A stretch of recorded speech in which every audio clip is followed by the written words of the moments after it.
Hujambo na karibu katika sehemu hii ya kwanza.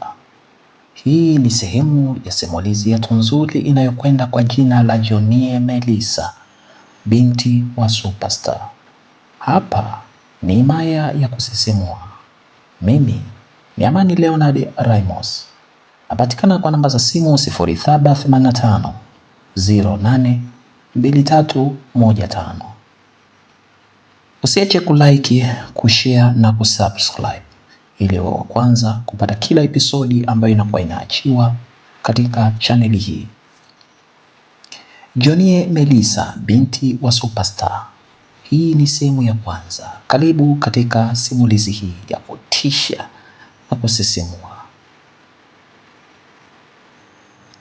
Karibu tuweze kuungana na tujue huyu Johnny Melissa ni nani. Kwa nini simulizi hii imegusa jina hili la Johnny Melissa ambaye anafahamika kama binti wa superstar? Je, nini kipo? Nini kitajiri? Mimi nawe hatujui. Cha kufanya, ungana na mimi Amani Leonard katika ufunguzi wa simulizi hii mpya kabisa inayokwenda kwa jina la Johnny Melissa.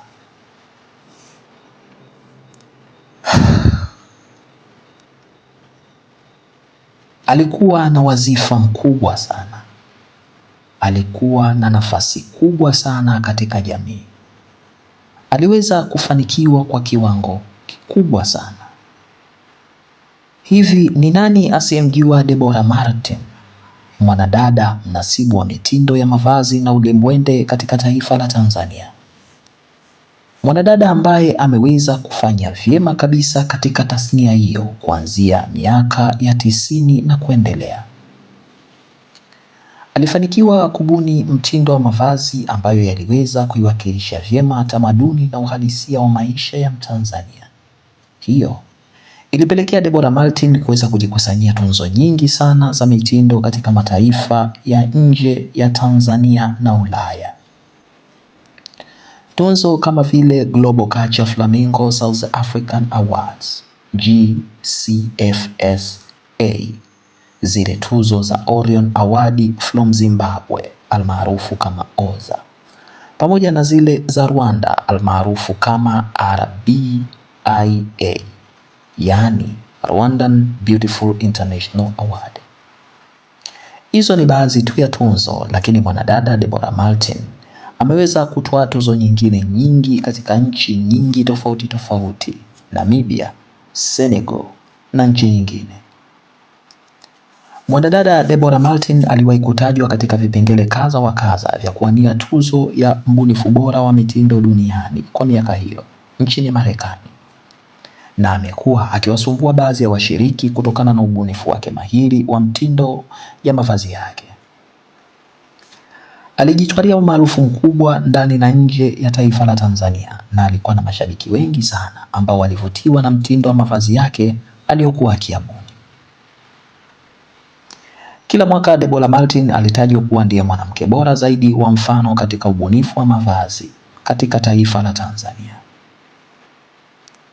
Deborah Martin aliwahi kutajwa kuhusika katika kubuni miondoko na mavazi ya Miss Dunia kutoka Venezuela. Katika hafla hiyo, dunia iliweza kumtambua Deborah Martin, naye Deborah Martin aliweza kujiongezea umaarufu mkubwa sana na kuweza kujipatia mali na fedha nyingi sana. Deborah Martin aliwahi kutajwa na majarida kadha wa kadha kutokea Marekani kwa aina ya mitindo yake ya mavazi tu iliyowashangaza watu wengi. Watu wengi mashuhuri walikuwa wakilipa pesa nyingi sana ili waweze kupata walau nakala ya mavazi kwa ajili ya safari zao za kazi zao katika maeneo mbalimbali na tofauti tofauti duniani. Tazama, Deborah Martin amekuwa mtu muhimu sana katika kuitangaza Tanzania kiutalii na kuongeza pato la taifa kiujumla. Alikuwa na makampuni mengi sana katika bara hili la Afrika na viwanda kadha vya kutengeneza mavazi yake.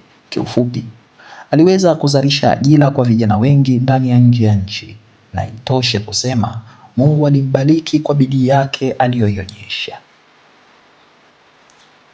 Vikao vya kibiashara havikuisha. Deborah Martin alikuwa akipokea oda nyingi sana na mavazi kiasi kwamba alilazimika kuongeza kampuni zaidi na viwanda ili kutanua wigo wa biashara zake. Zipo nchi ambazo aliamua kuwasogezea viwanda karibu ili kuepuka gharama za kusafirishia.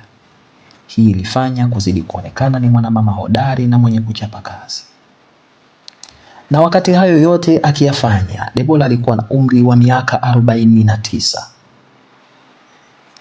Na wakati huo Deborah Martin alikuwa akiyafanya hayo, alikuwa na umri wa miaka 40 peke yake. Ni mama wa makamo kwa miaka 40, lakini aliweza kiunganisha dunia katika sekta ya mavazi, urembo pamoja na utanashati kupitia mavazi tu, akiwa na umri huo wa miaka 40. Maisha ya Deborah Martin rasmi yalikuwa ni nchini Tanzania, maeneo ya jiji la Mwanza, katika mitaa ya Isamilo Hill. Alikuwa huko na huko alikuwa kajenga jumba lake la kifahari ambalo lilikuwa linapata kama ghorofa 2 hivi. Ilikuwa ni nyumba ya kifahari sana. Hakuna kitu ambacho kilikosekana ndani ya nyumba hiyo. Na humo ndani alikuwa amewaweka mabinti 5 ambao mabinti hao aliwafanya kama wafanyakazi wake baada ya kuwasaidia kutokana na changamoto zao za kimaisha ambazo alikuwa nazo. Deborah Martin aliwahi kuolewa zamani sana akiwa na umri mdogo kabisa. Hiyo ilitokana na changamoto za umaskini kutoka kwenye familia yake. Ilisababisha aozeshwe akiwa na umri mdogo sana. Lakini Deborah alikuwa na changamoto moja. Hakuwahi kubeba ujauzito hata bahati mbaya, hali iliyofanya apokee maneno makali kutoka kwa huyo mwanaume wake aliyemuoa kipindi hiko, na hatimaye aliachika. Alirudi nyumbani kwao na aliolewa tena, lakini bado hakufanikiwa kubeba mimba, na katika ndoa hiyo nayo Deborah Martin akaachika. Mpaka wazazi wa Deborah Martin wanafariki. Kiufupi, Deborah hakuwahi kuonja ladha ya ndoa, hali iliyomfanya aishi maisha ya upweke sana, kwa maana hata katika uzao Deborah alizaliwa peke yake. Hakuwa na dada, kaka wala mdogo. Aliishi maisha ya kujitafuta sana, alihangaika huku na kule mpaka pale ambapo alipata bahati ya kusomeshwa na Muitaliano mmoja ambaye alitokea tu kumpenda. Mungu ana njia zake na ana wakati wake. Muda ulivyoenda, Muitaliano huyo alitaka kabisa kumuoa Deborah Martin, na wala Deborah Martin ya kupinga. Aliona fursa ya maisha ndo hii, japokuwa bado wasiwasi wake juu ya kubeba mimba uliendelea kumtawala. Pamoja na kuwa Muitaliano huyo alimpenda Deborah Martin, lakini alikuwa ni mtu mzima sana ukilinganisha na umri wa Deborah Martin kwa wakati huo, maana alikuwa na umri wa miaka 20 tu na yule mzungu alikuwa na miaka 43. Deborah Martin alipatiwa maisha mazuri nchini Spain, ambapo ndipo Muitaliano huyo alikuwa akiishi, na muda ulizidi kwenda. Deborah akiwa na umri wa miaka 24 tu, yule Muitaliano alipata ajali ya gari akafariki dunia. Hapo Deborah aliona ni vyema arudi nyumbani Tanzania, maana aliona ndio sehemu pekee atakayoweza kuendesha maisha yake, na hapo ndipo safari yake ya mafanikio ilianza, maana yule Muitaliano alimpenda sana Deborah kiasi cha kumpatia fedha nyingi na maisha mazuri, japokuwa hata huko pia hakubahatika kubeba ujauzito. Lakini yule Muitaliano hakujali, kwa sababu yeye aliona watoto wake wanatosha kukamilisha familia, maana Muitaliano huyo alikuwa na watoto 3 wa kike na wote walikuwa na maisha yao katika nchi mbalimbali. Wala hakuwa na mke Muitaliano huyo, maana mke wake alikuwa ameshatengana naye. Hivyo walikuwa wakilea watoto wao tu mpaka pale ambapo walifikia nafasi ya wao kwenda kujitegemea. Debora Martin alikuwa akiishi vizuri sana na mabinti hao, aliwapenda nao mabinti pia walimpenda sana. Japo baada ya baba yao kufariki, watoto wao hawakuonekana tena. Hawakuwa wadogo, walikuwa wakubwa na walikuwa wanajitegemea katika nchi nyingine. Hapo ikabidi Debora Martin arudi tu nyumbani Tanzania kama nilivyosema awali, na huko ndipo safari yake ya mafanikio ilianza. Tazama sasa, Debora kuitwa ikulu mbalimbali za marais wa dunia si jambo la kushangaza kwake, na walimpa jina la utani wakamuita Superwoman, na tangu hapo mpaka leo zipo nchi zinatumia jina lake kuadhimisha ubora wa mwanamke kila mwaka, na siku hiyo mwanamke shujaa ataitwa Superwoman. Hii yote ilitokana na matukio ya heshima aliyowahi kuyafanya Debora Martin na kuionyesha dunia kuwa hata mwanamke anaweza kuwa CEO wa makampuni makubwa na shughuli zikaenda. Kiufupi, Debora Martin alionyesha kuwa mwanamke anaweza.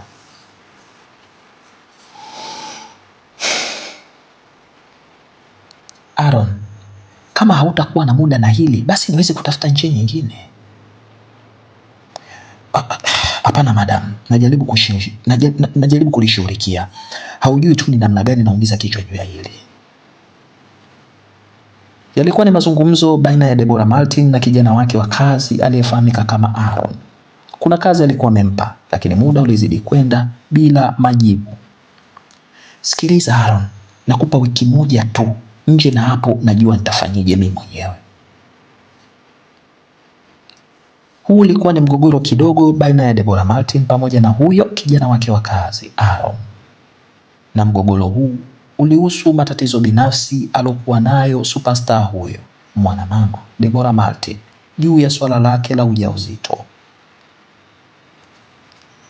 Alikuwa anaumia sana kama mwanamke mwenye mafanikio makubwa sana, lakini ameshindwa kabisa kubeba mimba, japo ameshakuwa na wanaume kadhaa, tena tangu akiwa binti mdogo.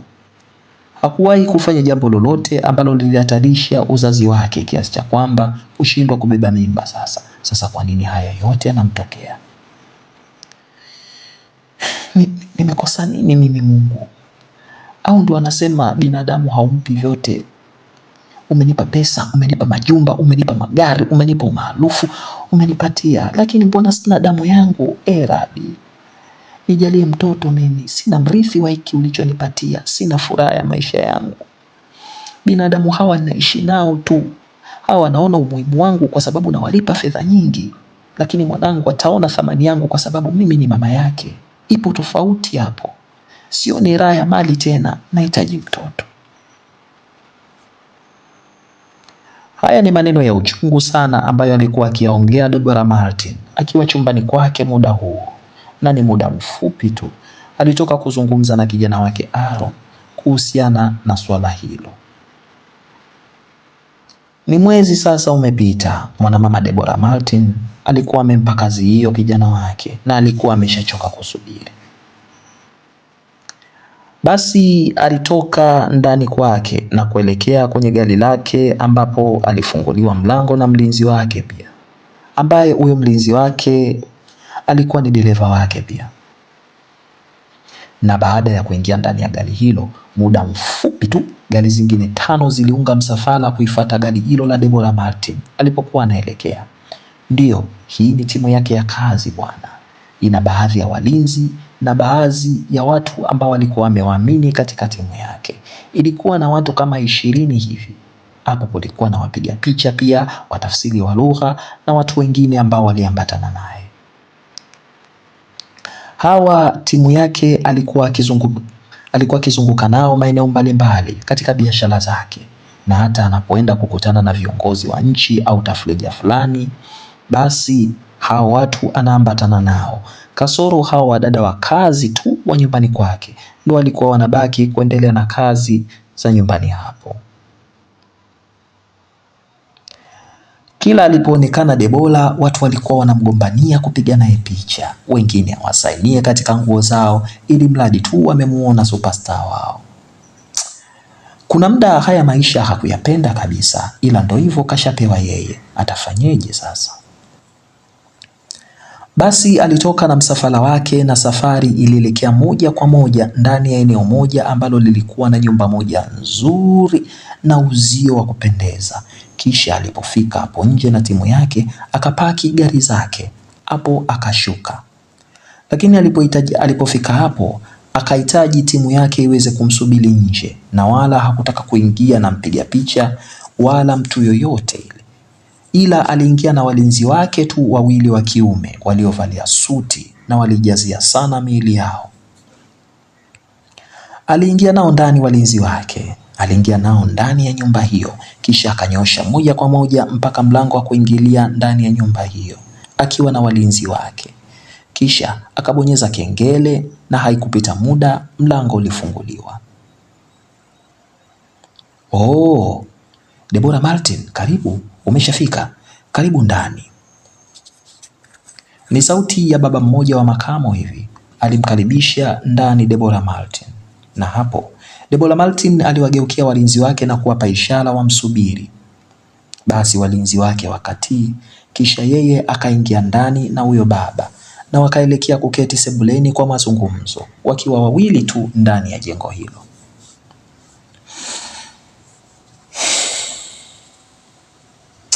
Karibu sana Deborah Martin, lakini pia pole sana, aliongea baba huyo wa makamo ambaye alifahamika kama Edward Moro. Huyu alikuwa ni daktari bingwa wa magonjwa ya uzazi kwa wanawake na wanaume. Ni mtaalamu hasa na amesaidia watu wengi mno. Edward, pole ya nini tena? Manake umeshindwa au? Na umeshindwa pia, aliongea Deborah Martin kwa kuhamaki, lakini daktari Edward alimtuliza na kuendelea. Deborah, una matatizo makubwa sana mawili. Tatizo kubwa ambalo unalo, kwanza, mfuko wa mimba haupo katika mwili wako, yani uterus. Lakini pia mfumo wako wa uzazi hauwezi kuzalisha mayai kwa ajili ya kutungisha mimba. Hiyo ni issue nyeti sana na sidhani kama inaweza kupatiwa msaada kirahisi kiasi hicho.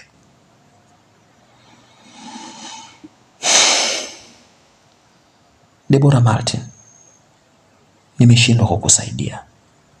Naomba unisamehe, aliongea daktari Edward Moro na kumfanya Deborah Martin aanze kulia. Lakini sijawahi kutoa hata mimba mimi jamani. Yanawezekanaje hayo sasa? Ni kweli, lakini ndio hivyo, mifumo ya uzazi imekaa vibaya. Pole kwa hilo Deborah, aliongea daktari Edward Moro na kumfanya Deborah Martin azidi kulia, na pale alipokaa alizidi kuwa na uchungu kwa kile alichoambiwa, maana sasa bidii yake imegonga mwamba. Hakika pesa haiwezi kununua kila kitu, japo pesa ndio kila kitu. Leo Deborah Martin na utajiri wake wote aliokuwa nao bado analia kwamba kuna vitu anavikosa. Alishazunguka nchi nyingi kutatua swala lake, ila imeshindikana kupona, na daktari Edward Moro ndo lilikuwa tumaini lake la mwisho. Sasa naye pia amekubali kushindwa. Deborah Martin hakutaka swala lake liwe hadharani sana. Alikuwa akijipigania kwa siri sana kuhusu kupata mtoto, na mtu pekee wa nyumbani kwake ambaye alikuwa akimshirikisha ni kijana wake Aaron tu. Huyu alikuwa ni kijana wa nyumbani ambaye alikuwa anafanya kazi za kawaida kabisa. Wakati mwingine alikuwa ni storekeeper, wakati mwingine alikuwa anakaa ofisi ndogo ambayo ilikuwa ni kwa ajili ya uangalizi wa geti, yani kwa ajili ya kufunga na kufungua, maana geti la Deborah Martin nyumbani kwake lilikuwa ni la kutumia umeme. Alikuwa akimtuma sehemu ndogo ndogo wakati mwingine kwa ajili ya shughuli za hapa na pale. Naye alikuwa ni kijana tu aliyeweza kumsaidia kutokana na alikuwa na changamoto fulani za kimaskini. aliweza kumuona na akampatia msaada, akawa amemwajiri hapo.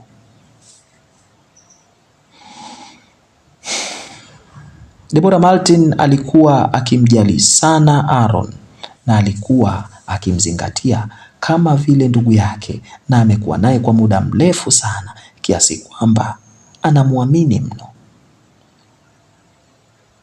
Japo Aaron alionekana kama storekeeper tu, lakini Deborah Martin alikuwa ndo hivyo akimtumia kwenye shughuli nyingine, na alikuwa akimlipa vyema, alikuwa akimlipa vizuri, hali iliyofanya Aaron amheshimu sana Deborah Martin na ampende sana kama ndugu yake.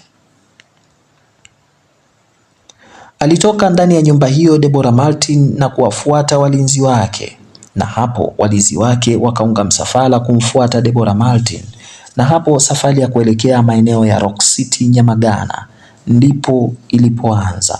Maana katika eneo la Rock City Nyamagana ilikuwepo kampuni yake pia. Akiwa njiani kuelekea huko, Deborah Martin akiwa na mawazo mengi kichwani juu ya swala lake linalomtatiza la kupata mtoto, punde simu yake iliita, na alipoitizama jina lilisomeka Aaron. Haraka akaipokea simu hiyo na kuiweka sikioni. Madam, nimefanikiwa madam. Aliongea hivyo, na Deborah Martin aliposikia hivyo haraka aliamrisha gari imrudishe nyumbani, na hapo msafara mzima haukupinga, ukageuza gari kurudi nyumbani. Hakika bosi ameongea, hakuna kupinga, na kuja. Ili ni jibu alilolitoa Deborah Martin baada ya kusikia kwamba Aaron amefanikiwa. Basi Deborah Martin akakata simu na tayari kwenda kumsikiliza Aaron. Je, Aaron amefanikiwa kwenye lipi? Mimi na wewe wala hatujui. Cha kufanya tu ungana na mimi Amani Leonard katika sehemu ya pili, na itakuwa sehemu ya simulizi yetu nzuri inayokwenda kwa jina la Johnny Melissa, binti wa superstar.